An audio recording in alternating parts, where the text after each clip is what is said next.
João capítulo 20, versos de 1 a 9. O Evangelho de João capítulo 20, versos de 1 a 9. O texto na versão que eu tenho aqui diz assim: no primeiro dia da semana, Maria Madalena foi ao sepulcro de madrugada, sendo ainda escuro, e viu que a pedra estava revolvida. Então correu e foi ter com Simão Pedro e com outro discípulo a quem Jesus amava, e disse-lhes: tiraram do sepulcro o Senhor e não sabemos onde o puseram.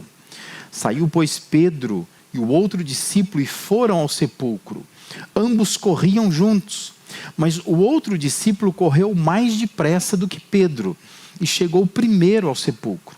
E abaixando-se viu os lençóis de linho, todavia não entrou. Então Simão Pedro, seguindo, chegou e entrou no sepulcro. Ele também viu os lençóis e o lenço que estivera sobre a cabeça de Jesus, e que não estava com os lençóis, mas deixado num lugar à parte. Então entrou também o outro discípulo que chegara primeiro ao sepulcro, e viu e creu.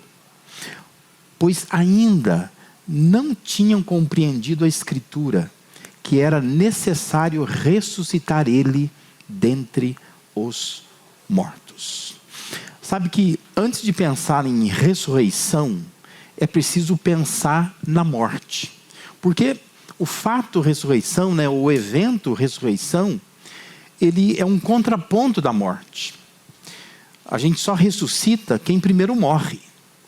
Então o assunto ressurreição, ele precisa ser visto, olhado, pensando ele em comparação à morte. Nós precisamos entender o que é a morte. A morte marca o fim da existência física presente. É assim que nós olhamos para a morte. Quando você vai num velório, você pensa assim: acabou, não é? Você vai ali para se despedir daquela pessoa, e você está ali porque você quer de alguma forma levar conforto, consolo aos parentes, aos mais chegados daquela pessoa ali. Porque para nós a morte marca o fim da existência física presente aqui. Acabou. Você cuidou, malhou, né? Você tomou remédio, você fez tudo de bom com o seu corpo. Só que chega uma hora que ele acabou. A hora que o corpo para de funcionar, para de funcionar. E a morte então marca o fim dessa existência física que nós temos. Como a gente sempre ouve em velório, você diz assim: a pessoa não está aqui, aqui só está a matéria. Portanto, a morte é o fim dessa existência física. Portanto, é o fim do corpo natural também. É quando esta matéria que nós vemos chega ao final. Porque o nosso corpo nasce, se desenvolve, cresce, amadurece, e depois vai diminuindo, né? Eu tenho recordações do meu pai, por exemplo, que para mim ele era um gigante. Quando eu estava na idade adulta, meu pai era mais baixo que eu. Quando na velhice, perto da sua morte, aos 86 anos, meu pai me parecia muito pequenininho. Muito miudinho, né? Parece que ele foi enfraquecendo cada vez mais, diminuindo mesmo de tamanho cada vez mais, né? Porque a morte é o fim do corpo natural. Esse corpo nosso aqui se encerra com a morte. Você sabe que em poucos dias entra em decomposição. E a morte, ela envolve e resulta na decomposição da matéria corpórea. Ou seja, tudo aquilo que nós somos, que a gente pega, né? Isso vai se decompor, vai se desfazer. Quando se faz a exumação de um corpo, por exemplo, você não vai reconhecer a pessoa ali. Dependendo do tempo que tem ali, são ossos apenas, né? É uma coisa feia de se ver. Porque a morte envolve e ela acaba resultando na decomposição dessa matéria corpórea. Tudo se deteriora, né? Tudo acaba se derretendo, se decompondo. Morte, então, é sempre indício de fim, de encerramento de uma história de vida. Quando você diz assim, a pessoa morreu, e é engraçado isso, né? Eu já acompanhei ao longo da vida muitas mortes. Aquelas mortes assim que A pessoa fica no hospital e praticamente está morta, mas não está morta. E aí você acompanha às vezes a família de perto, e a família sempre tem um fio de esperança. Ou às vezes um familiar até diz para a gente assim, não, para mim praticamente morreu, eu já estou conformado e tal. Você acha que quando alguém dissesse, olha, morreu, ela vai até soltar um foguete. Mas é engraçado, né? Quando a pessoa recebe a notícia, faleceu, a pessoa desaba completamente. Como se não esperasse aquele evento. Porque a morte, ela é o encerramento de uma história de vida. Por mais que a pessoa está mal, está ruim, está entubada, mas está viva. Mas quando fala que ela morreu, acabou. Aí dá aquela sensação de perda, especialmente daqueles que são mais chegados. Mas observe que toda a narrativa acerca de Jesus nos evangelhos culmina na ressurreição de Jesus, não na morte. E está aí algo que a gente precisa pensar ou repensar.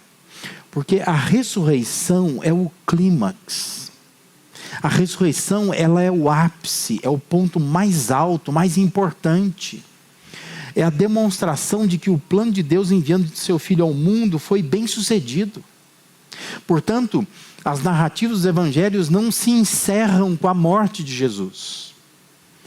Mas elas se encerram com Jesus vivo, voltando ao céu. De modo que a ressurreição, ela é o ponto mais alto do evangelho, e não a morte de Jesus. Pedro, na sua pregação, dias mais tarde daquele evento ali, ele usando como base o Salmo 16:10, que lá o Salmo 16:10 diz assim, pois não deixarás a minha alma na morte, nem permitirás que o teu santo veja corrupção. Pedro, falando desse salmo, pregando aos judeus, ele afirmava, dizendo assim, prevendo isto, lá em Atos 2:31, prevendo isto, referiu-se à ressurreição de Cristo, que nem foi deixado na morte, nem o seu corpo experimentou corrupção. A ressurreição foi o apogeu da trajetória de Jesus na terra. Para nós humanos, quando a pessoa morre, tudo se acaba. Mas para Jesus não foi assim. A morte dele não era o fim. Depois de castigarem, matarem o Filho de Deus, ele reaparece vivo.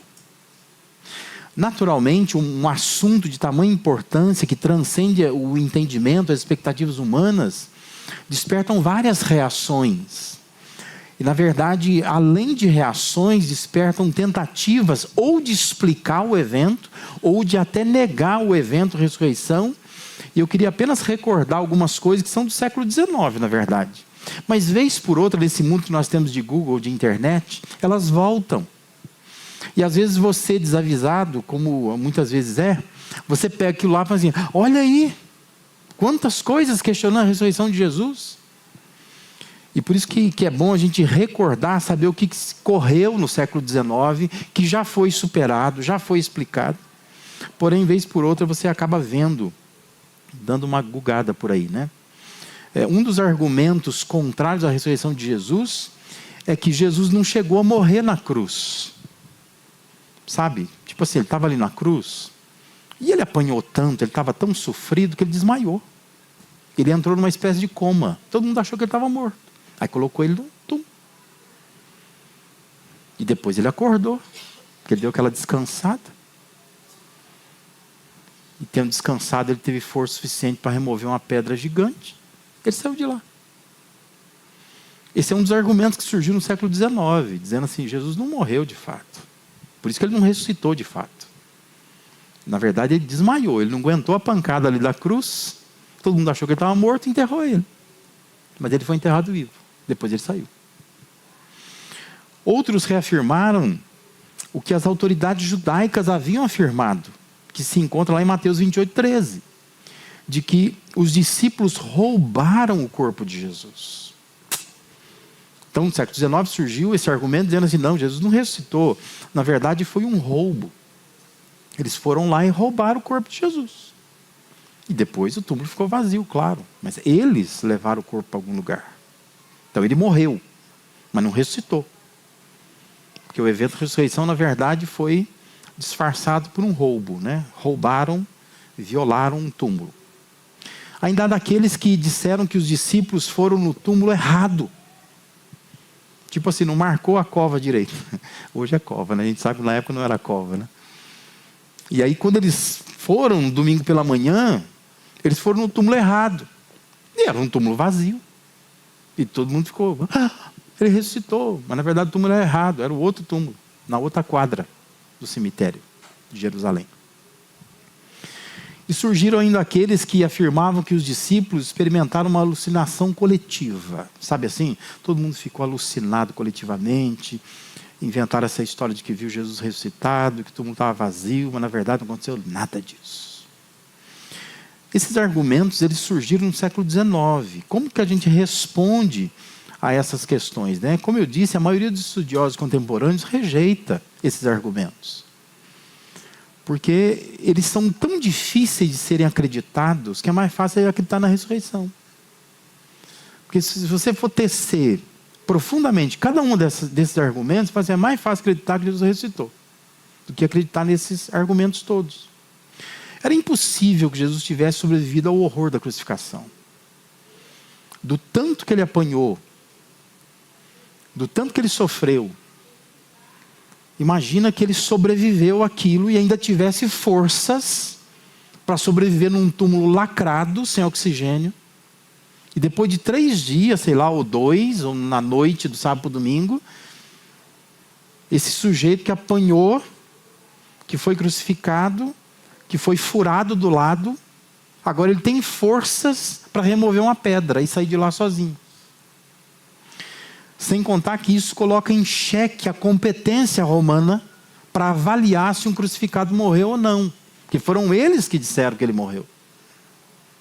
E seria uma coisa absurda você pensar assim, que os romanos, eles não tinham condição de matar adequadamente um sujeito.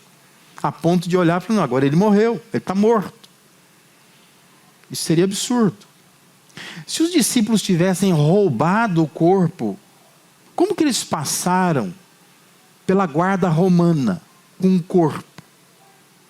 Se hoje é difícil, imagina naquela época, né? Você andar com um corpo. E jamais eles iam se tornar mártires, ou seja, jamais os discípulos iam dar suas vidas por uma causa que eles saberiam que é mentira. Nós roubamos o corpo dele. Não faz sentido essas coisas. Porque judeus como eles eram, eles não iam... E eles estavam esperando encerrar o sábado para ir até o túmulo. E como ainda dentro do sábado eles vão mexer num corpo morto. Que seria uma aberração para um judeu. Não faz sentido. Se os discípulos tivessem ido ao túmulo errado, se ele tivesse errado o endereço, seria fácil, porque os opositores iam buscar o túmulo certo e mostravam, está aqui o corpo dele, ó, que estão falando que ele sumiu. Mas ninguém achou o túmulo certo.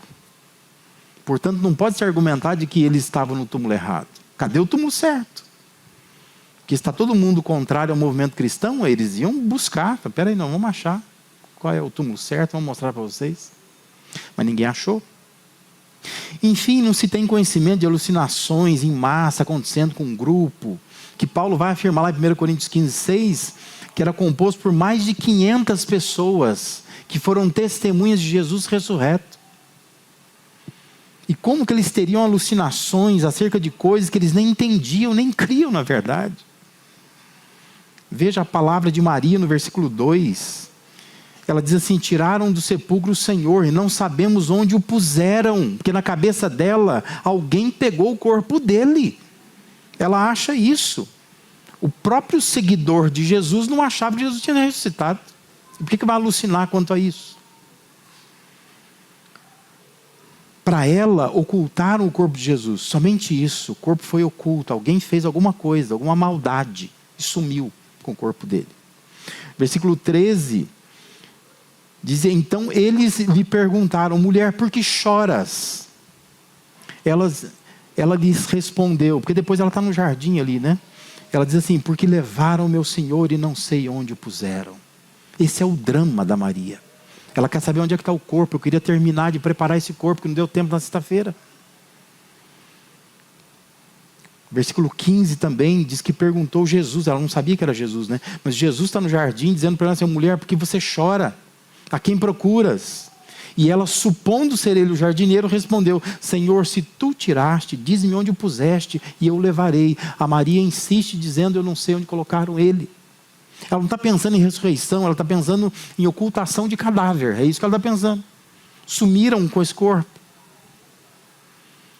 Eles não teriam uma alucinação de uma coisa que eles nem acreditavam direito. Nem estavam esperando isso. Mas a ressurreição de Jesus foi um fato. E esse fato deve produzir o quê em nós? Alguns eventos bíblicos, eles podem se tornar tão corriqueiros para nós. Eles se incorporam nas nossas tradições.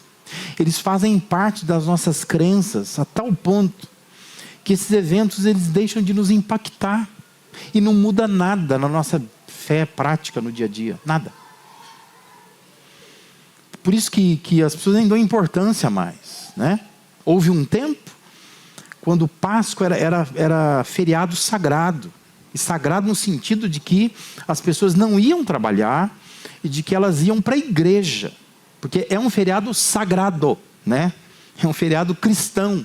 Portanto, cristãos vão para a igreja. Hoje em dia isso nem acontece mais, né? Se a gente puder ir para outro lugar, a gente vai. Porque assim, é Páscoa. Para nós é mais chocolate do que ressurreição, na verdade, né? A gente não está muito impactado com o evento ressurreição. Porque para nós é uma coisa da nossa tradição, é uma coisa que incorpora as nossas crenças. Mas o que muda para nós? O cristianismo, ele assevera que o seu fundamento, ou seu fundador, que é Jesus de Nazaré, o Deus encarnado, o cristianismo diz que ele morreu, mas que ele ressuscitou, e que ele foi embora habitar nos céus de onde ele já tinha vindo. E que ele vai voltar para buscar os seus seguidores. Você compreende isso? Isto é a essência do cristianismo. O movimento cristão descansa sobre isso. Nós cremos que Jesus de Nazaré é o Deus encarnado, que ele veio do céu, ele viveu nesta terra aqui, pagou os nossos pecados na cruz, ele ressuscitou o terceiro dia, ele voltou para o céu de onde ele tinha vindo, e ele vai voltar para nos buscar aqui. Amém? Em essência, isso é cristianismo. Mas qual é o impacto da ressurreição sobre as nossas vidas? E olhando para esse texto de João 20, o que a ressurreição deve nos comunicar? Já que nós já entendemos que os argumentos contrários a ela não fazem sentido. Mas o que faz sentido para nós? O que a ressurreição deve nos comunicar? Olhando para o texto de João, capítulo 20, de 1 a 9, a primeira coisa que a ressurreição deve nos comunicar é um despertamento para conhecer mais a Bíblia. Nós deveríamos despertar para isso. Porque a narrativa, ela não deixa dúvidas de que aquelas pessoas estavam confusas quanto ao fato da ressurreição por lhes faltar compreensão das Escrituras. Você percebe? O texto descreve tudo o que aconteceu e o versículo 9 está justificando toda a narrativa, dizendo assim: pois ainda não tinham compreendido a Escritura, que era necessário ressuscitar ele dentre os mortos. De quem que está falando? Está falando da Maria, está falando do Pedro, do João. Não está falando de uma multidão de pessoas que observavam Jesus à distância. Mas está falando de gente que almoçava com Jesus, jantava com Jesus, gente que ouvia os ensinamentos de Jesus, gente que estava dia a dia com Jesus. E o texto está dizendo assim, ó, que tudo isso aconteceu, essa confusão toda de achar que o cadáver sumiu, porque eles ainda não tinham compreendido a Escritura, que era necessário que Jesus ressuscitasse dentre os mortos. A ressurreição é tema bíblico e requer conhecimento bíblico para a sua compreensão. Eles não ficariam confusos. A Maria não faria papel de doida que ela faz, fica chorando toda hora, para lá e para cá, sai pelo jardim chorando, encontra Jesus ressuscitado, tanto chorando que ela está, que ela não reconhece Jesus, ela acha que é o jardineiro, conversa com ele, não reconhece. Isso não aconteceria.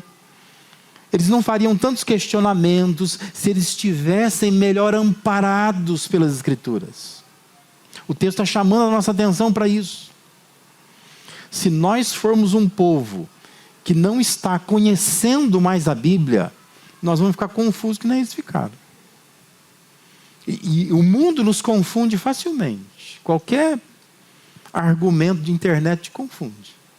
Porque falta conhecimento bíblico. Por ainda não terem compreendido as Escrituras, eles não estavam alegres com o que havia acontecido ali. No lugar da alegria tinha o quê? Susto, pavor. Percebe? O que a falta de conhecimento faz com a gente? Porque se eles conhecessem as Escrituras, eles estariam vibrando.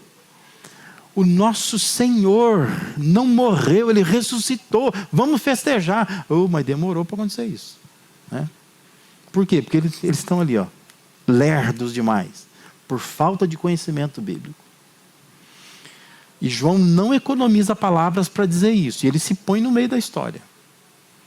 Faltava conhecimento bíblico para nós. A gente não conhecia a Escritura. De tanto que ele nos falava, mas a gente não estava experimentando a alegria da ressurreição. Porque nos faltava conhecimento. Então presta atenção. Nós precisamos de um despertamento. Porque se você não lê Bíblia, não estuda Bíblia, não conhece Bíblia, isso arranca a tua alegria, isso te deixa confuso, te faz questionar, murmurar. Falta de conhecer a Bíblia. E na verdade nós somos uma geração que nós estamos nos tornando cada vez mais acomodados. Porque a gente acha que não precisa saber, né? Se a gente fizesse aquela brincadeira que a gente fazia em acampamento antigamente, o desembainho em espada, poucos ganhariam pontos, né? Nós temos dificuldade hoje de encontrar o texto na Bíblia. Fala, acha Neemias. Fala, porque nós estamos acostumados a pegar o celular e... Então a gente acha rápido. Nos tornamos uma geração eletrônica. Mas temos dificuldade de conhecer Bíblia. Eu estou falando de achar na Bíblia. Imagina se você estiver numa cena como a que Jesus estava, sendo tentado pelo diabo e tendo que responder com a Bíblia de cor. Aí a situação piorava, então, né? Porque você fica imaginando Jesus fazendo isso? O diabo dizendo para Jesus, transforma essas pedras em pães. Jesus fala, peraí, deixa eu achar um texto aqui. Estava aqui, eu tinha colocado de vermelho nesse cantinho. Sai, brota do cérebro, brota da cabeça. Tem que saber. Onde é que está isso na Bíblia? Mas nós somos ruins de conhecimento, né? E quantas pessoas se atrevem muitas vezes a citar de cor, às vezes um texto no Instagram, no Facebook, você olha e fala assim, mas não tem nada a ver com o que a pessoa está falando. Porque ou ela está tirando fora do contexto, ou ela está citando errado mesmo. Ela mistura texto bíblico com ditado popular. E faz isso assim na alegria das redes sociais. E muita gente coloca lá, amém, amém, amém, amém, amém, amém, amém. Um bando de gente ignorante que não sabe ler Bíblia também, não vai nem conferir o que está escrito lá. Porque está errado. Está errado. Mistura Bíblia com Espiritismo, é um negócio terrível lá. Então, se nós precisamos nos despertar para isso. Acho que a ressurreição, exatamente esse texto de João 20, ele nos desperta para isso. Vamos conhecer mais a Bíblia. Porque a cena da ressurreição está sendo justificada pela falta de conhecimento bíblico. Eles não se alegram, eles estão confusos, eles estão perdidos, porque lhes faltava conhecer Escritura. Se eles conhecessem Escritura, eles estariam passando esse vexame todo que eles passam ali no cenário da ressurreição. nós seremos poupados se nós conhecermos mais as Escrituras. Uma segunda coisa que eu acho que acaba nos despertando também a questão da ressurreição é uma expectativa do que Deus ainda vai fazer. Tem detalhes na narrativa que chamam a nossa atenção. Observe lá, versículos de 4 a 7, diz que ambos corriam juntos. Ambos quem? É o Pedro e o João. Mas diz que o outro discípulo correu mais depressa do que o Pedro, que é o João. E chegou primeiro ao sepulcro. E diz que ele, se abaixando, ele viu os lençóis de linho. Todavia ele não entrou. Aí diz que o Simão Pedro, seguindo, chegou e entrou no sepulcro. Ele também viu os lençóis, mas aí o Pedro viu uma outra coisa. Diz que o Pedro viu um lenço que estivera sobre a cabeça de Jesus e que não estava com os lençóis, mas tinha deixado de lado, num lugar à parte. Como alguém iria desenfaixar um cadáver para roubá-lo? Eu fico pensando, pensando naquela teoria do roubo do corpo, É muito mais fácil você carregar um cadáver enfaixado já está embalado. Aí você vai desembalar para levar e deixar as faixas ali, não faz sentido, A cena descrita aqui em João 20 forma um contraste com a ressurreição de Lázaro, capítulo 11. Que quando Lázaro é ressuscitado, ele precisa ser desembalado. Ele está todo enfaixado. E Jesus fala assim, desembala ele aí. Tira as faixas dele. Que ele sai do túmulo todo enfaixado, como se fosse uma múmia. E aqui não. No túmulo de Jesus, as faixas, os lençóis, os tecidos estão ali. Ou seja, ele saiu daqui sem essas faixas. Alguém tirou. O detalhe curioso é a descrição de que o lenço, literalmente no texto grego, o sudarium, diz que o sudarium que estivera sobre a cabeça de Jesus não estava ali no meio dos lençóis. Mas diz que ele estava à parte. Traduzido do grego, literalmente, ele estava dobrado à parte. Somente João vai citar isso. E para que citar isto? A gente sempre se pergunta, Mas ele diz assim, que ele chegou, ele só viu os lençóis, mas o Pedro depois chegou e entrou e viu que além do lençol tinha também um lenço, que é o sudário. De onde vem essa coisa que se fala hoje, do santo sudário, Que é o sudário. É o lenço que está no rosto dele. Diz que aquele lenço estava dobrado de lado. Não estava jogado como os lençóis estavam jogados. Há uma tradição da época que diz que esse detalhe tem a ver com a relação amo-senhor. Porque diz que na sala de refeições de uma casa, o servo, ele tinha que servir a refeição para o seu senhor. Mas o senhor, ele não queria comer na presença do servo. Então assim, o servo serve a comida, cai fora daqui. E aí ficava aquela questão, como que o servo sabe que o amo dele, o senhor dele, terminou de comer? Então existia a regra do lenço, do guardanapo, que eles comiam com as mãos, e ali limpava, e limpava a boca também. Aí diz assim, quando o amo terminava de comer, que ele está satisfeito, ele pegava o lenço e jogava sobre a mesa, de qualquer jeito. Então se ele saísse da mesa, o servo vai, se aproxima, olha, vê que aquele lenço está jogado ali, e fala assim, eu posso tirar a comida, que ele já comeu, ele está satisfeito. Agora, se o servo viesse observar, de repente o amo dele saiu da sala de refeições, sei lá, foi no banheiro, foi atender alguém lá na porta, e ele olha em cima da mesa, tem o guardanapo dobrado. Se o guardanapo tivesse dobrado, o servo entendia, ele vai voltar. Ele vai voltar. Então eu não posso mexer na mesa, porque o meu senhor vai voltar. Será que é por isto que João descreve esse lenço dobrado? É porque Jesus está dizendo, eu vou voltar. E na cultura deles, eles entendiam essa cena da mesa. E a gente sabe que Toda a questão da paixão de Cristo tem a ver com a mesa, né? A mesa da ceia. Ele celebra a ceia, ele institui ceia. E agora no túmulo está dizendo assim que aqueles lençóis estavam ali jogados, ele viu os lençóis. Mas quando Pedro entra, ele percebe que organizadamente tem o sudário que está dobrado num lugar à parte. Talvez um sinal de que Jesus quisesse dizer, olha, não mexe não que eu vou voltar. Né? Eu fui, mas eu vou voltar. Eu estou indo, mas eu vou voltar. Veja que o próprio Pedro, ele prega aos judeus, em Atos 2, 23 a 27, diz assim, este homem lhes foi entregue por propósito determinado e pré-conhecimento de Deus.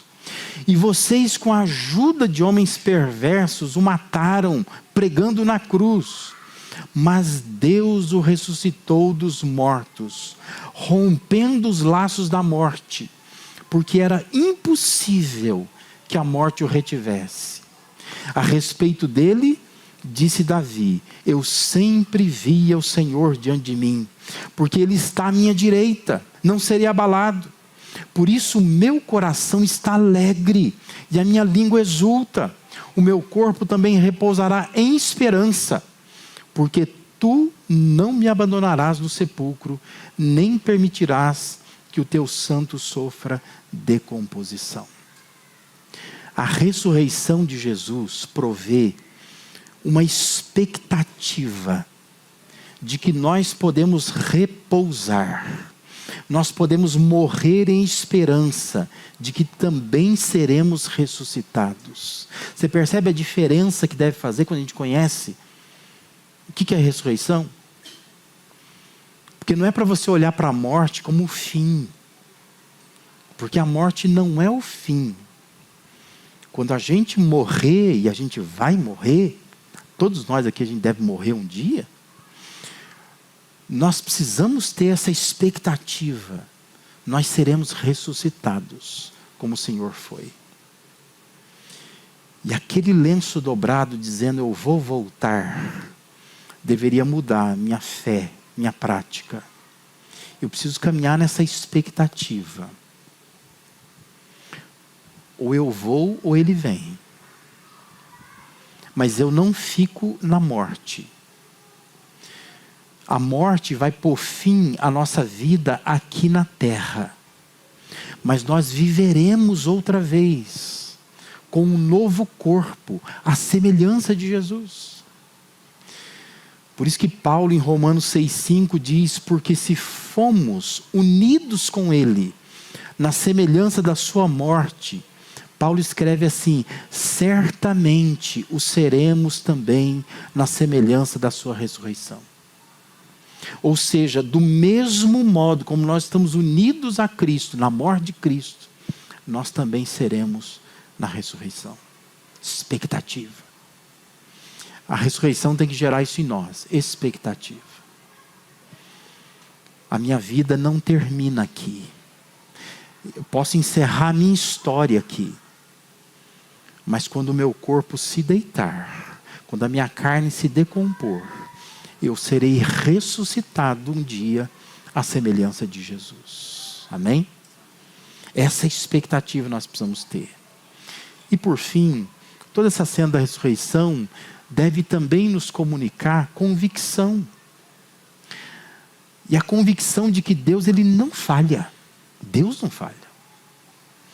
A ressurreição de Jesus nos assegura que o plano, o propósito de Deus para nós serão cabalmente cumpridos. Versículo 8 diz, então entrou também o outro discípulo, que chegara primeiro ao sepulcro, e diz assim, e viu e creu.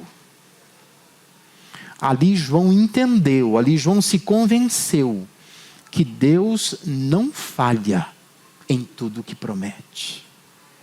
Quando ele entrou, quando ele viu aquele lencinho do lado, ele se convenceu.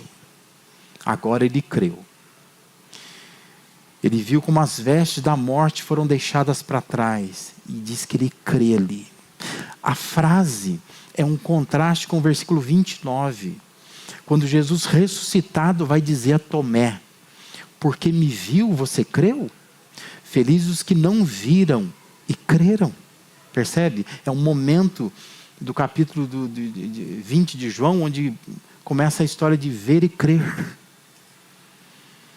A ressurreição deve gerar em nós convicção de que o Deus que prometeu ressuscitar Jesus dentre os mortos não falhou. Ele ressuscitou. E Ele não vai falhar no cumprimento de todas as outras promessas que Ele fez. Isso deveria mudar o nosso dia a dia, a nossa prática no dia a dia. Nós deveríamos viver pensando que podemos confiar em Deus. Porque Deus não falha todas as promessas que Ele faz. Então eu deveria ter mais convicção, mais confiança em Deus. Quero que você entenda que tudo que poderia ser feito para salvar a humanidade foi feito em Jesus. Isso já foi dito aqui, não é? João 19:30 registra a última palavra de Jesus na cruz. E a última palavra foi: está consumado. Esse está consumado, evidentemente Jesus falou em aramaico. João, que descreve essa frase, está consumado, usa uma palavra grega que é uma palavra só. Tetelestai. É só uma palavra. O que para nós é está consumado, duas palavras. Na língua grega é uma palavra só. Tetelestai. E é interessante porque a palavra tetelestai era uma expressão utilizada nas prisões greco-romanas. Naquele tempo, tempo de Jesus, eram usadas as prisões greco-romanas. Então, um indivíduo criminoso, ele ia para uma prisão greco-romana, no modelo greco-romano. Então, eles tinham controle nas celas. Então, coloca lá o sujeito numa cela e em cima da grade da cela, você coloca algumas coisas escritas. Uma delas é o nome do criminoso. Outra coisa é o crime que ele cometeu. E por fim você põe a pena que ele está cumprindo ali. Entendeu? Tipo assim, quem é o criminoso? João de Barro. O que ele fez? Roubou a casa do vizinho. Qual é a pena dele? 1 ano de detenção. Então tinha uma plaquinha lá que eles escreviam isso. Aonde é que entra o tetelestai? O tetelestai entra quando o indivíduo cumpriu a pena dele. Então, uma vez que venceu 1 ano dele, o carcereiro vai lá e escreve tetelestai. Significa o quê? Está consumado. Ele cumpriu a pena dele. Ele não vai ser solto? Aí depende das autoridades. Precisa de um alvará de soltura. Então assim, até que venha um alvará de soltura, fica escrito ali que está consumado. A pena está paga. Tetelestai. João usou esta expressão para descrever o que Jesus falou em aramaico. Está consumado. Tetelestai. E ele deve ter usado essa expressão para indicar que o que Jesus fez pagou a pena que nós merecíamos sofrer. Significa que nós estamos livres. Ou seja, tudo que Jesus podia fazer por nós na cruz está feito. Está consumado. Acabou. Isso é muito difícil para nós. Porque quando a gente fala de graça, a graça de Deus é você entender o conceito de tetelestai. É entender assim que nenhum esforço humano, nada, nenhum recurso que eu resolva doar, nada disso vai pagar o preço do meu pecado. Porque isso foi pago por Cristo na cruz. E como Paulo diz em Colossenses, ele rasgou o escrito de dívida que era contra nós. E ele triunfou de Satanás, sobre Satanás, na cruz. De modo que ninguém pode nos acusar mais. Porque nós estamos livres. E nós deveríamos caminhar com esta convicção. Jesus ressuscitou para nos fornecer essa convicção. Creia nisso. Tudo que foi feito na cruz foi suficiente para pagar o nosso pecado. Por isso que na cruz Jesus resolveu o problema do nosso passado, Ele pagou o nosso pecado. Na ressurreição Ele resolveu o nosso futuro. Porque a ressurreição é a garantia de que nós também seremos ressurretos. Na cruz nosso passado está resolvido, na ressurreição nosso futuro está resolvido. Bom, né? Isso deveria mudar o nosso presente. Porque se o meu passado está resolvido, meu futuro está resolvido, o que eu faço agora? Eu vivo o meu presente de uma maneira diferente. Porque há um Deus no céu que está vivo. E Ele está vivo para provar que o que Ele fez na cruz foi suficiente, foi eficiente. Nada mais te leva para o céu, a não ser aquilo que Jesus já fez. E um Jesus que está no céu, está vivo, para nos garantir que um dia nós estaremos com Ele lá. Que Ele vai voltar para nos buscar. E vai nos ressuscitar, como Ele ressuscitou. Amém? Semana eu fiz entrevista com o pessoal que vai batizar.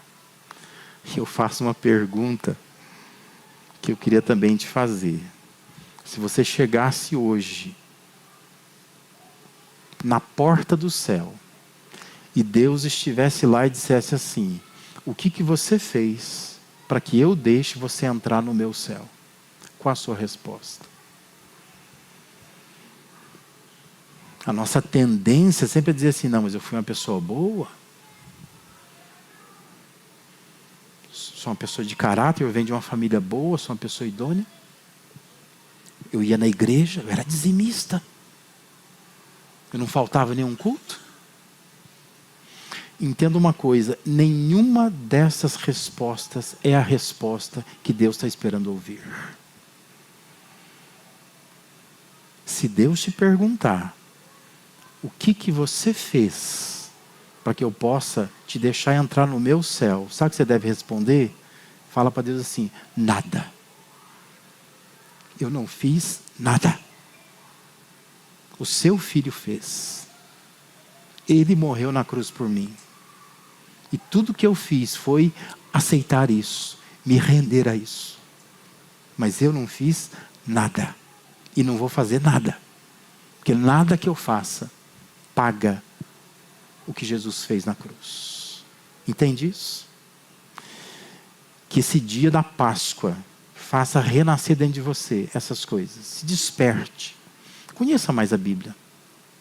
Tenha uma expectativa do que Deus ainda vai fazer por você. E tenha convicção, muita convicção, de que Deus não falha em tudo aquilo que Ele promete para nós. Amém?